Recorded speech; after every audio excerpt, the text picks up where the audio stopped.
Well, good afternoon, everybody. How y'all doing? Pretty good here in unison. And welcome to the channel. James. Chris and I out driving around the Tundra today. The weather sucks. Inclement weather at best. We're actually going to head over to a place called Body Stains. I'll flash up a quick picture as a hint. We'll talk more about that next week.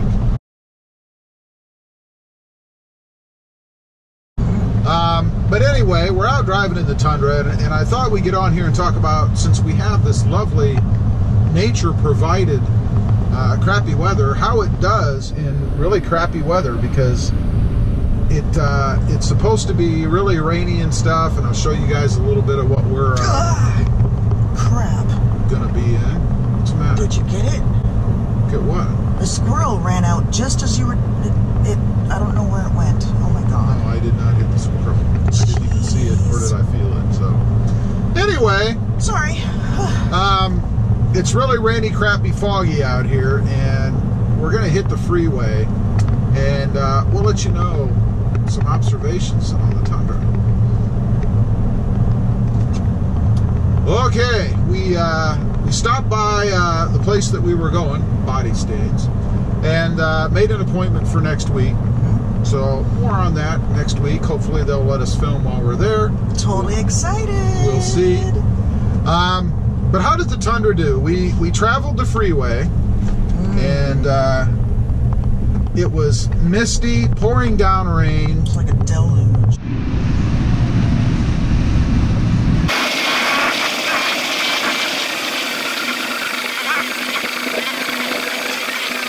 Several semis, and I will say I'm glad that we took the Tundra, because, and I'm glad that it's four-wheel drive, that it's as high as it can be without modding it, at least at this point. Right. And that's another reason to lift the truck, by the way. It gets you up high in the air so that when you're in rainy conditions, for instance on the freeway, you don't have all that mist and rain and everything else from the cars in front of you flying back into your windshield. You can see better. Much better visibility. Now, that's not going to help you so much when the semis are in front of you, because they're just a wall of water, but still, in that case, I'm glad that I'm in a big vehicle where at least everybody can see me, you know? Krista had the BMW Z4 before. Oh God. And I would not be driving that car today, even if my life depended on it. It would be absolutely miserable. You wouldn't be able to see anything out of it. I would think not. I would think you'd be getting hit right in your windshield. Right, yeah. With all of that mist and crap from the other cars, you know? Yep. And not to mention, that's a pretty small car, and hers happened to be gray or silver. And blend right in with the wall of rain. Exactly. So it'd be very difficult to see. Yep. And speaking of that, I did notice something else while we were driving about halfway through the trip. Yep. And that is the automatic headlights. You know, I leave my headlights, and I'm going to turn them back right now, on auto all the time. And I have found with the Tundra, and I have had this in other vehicles, that in rain, it often doesn't get dark enough that those auto headlights come on. Yep.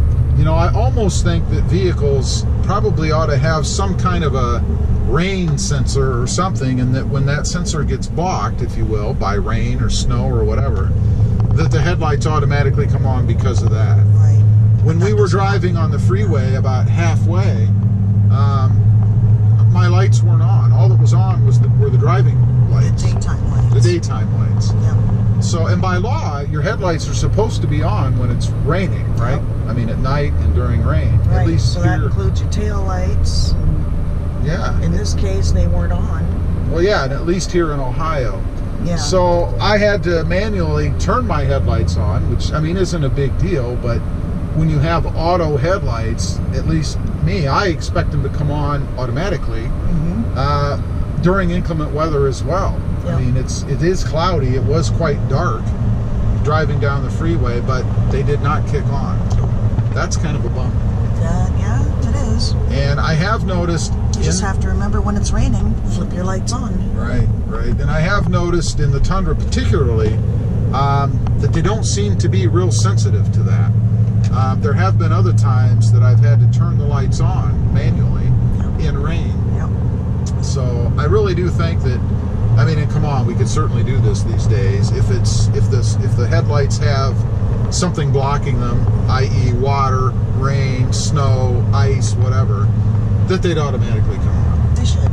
You would think. With all the other stuff that you get on vehicles anymore, yeah. Yeah, why wouldn't we have a sensor somewhere? I mean, God, we have them all over the place. The thing goes off when there's a car beside me and tells me there's a car there. Why can't it detect rain, you know, or at least darker conditions while you're driving? It would be nice. It would be, yeah.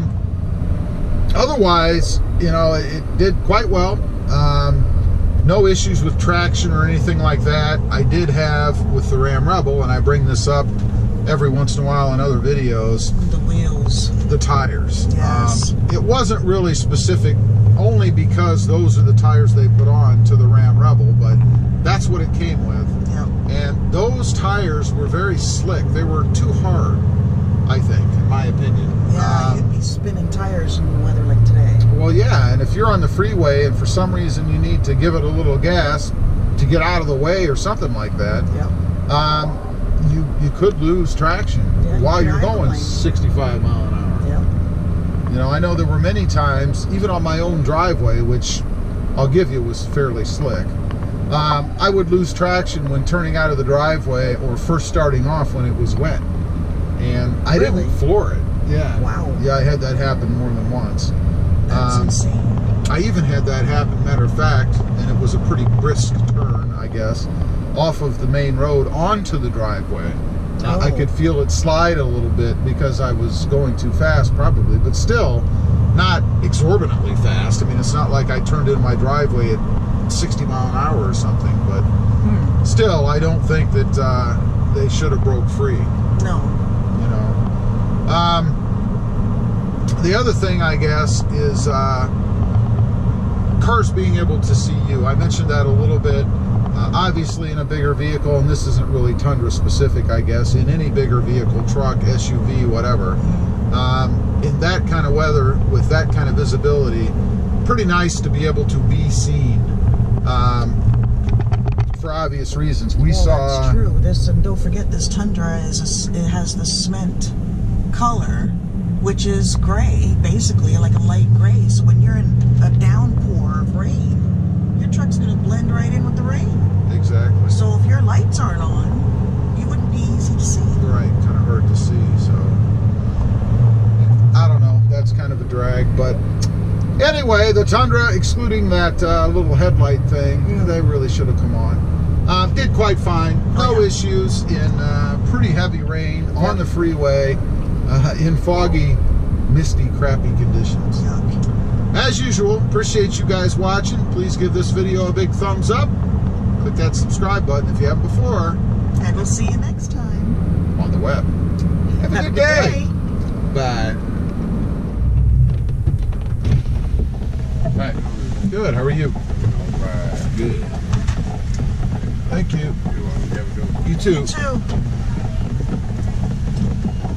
All right. We've got the large sweet tea and the large coffee with 10 creams and 10 sugars. And we're going to take our first sip of it, see if it's properly sweetened, as it should be.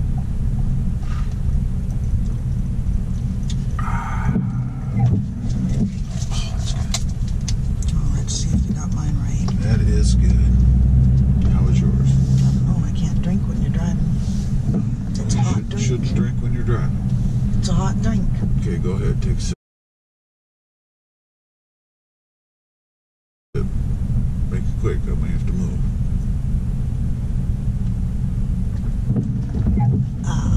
Is it good? It is good. Is it everything you hoped it would be? Got it right.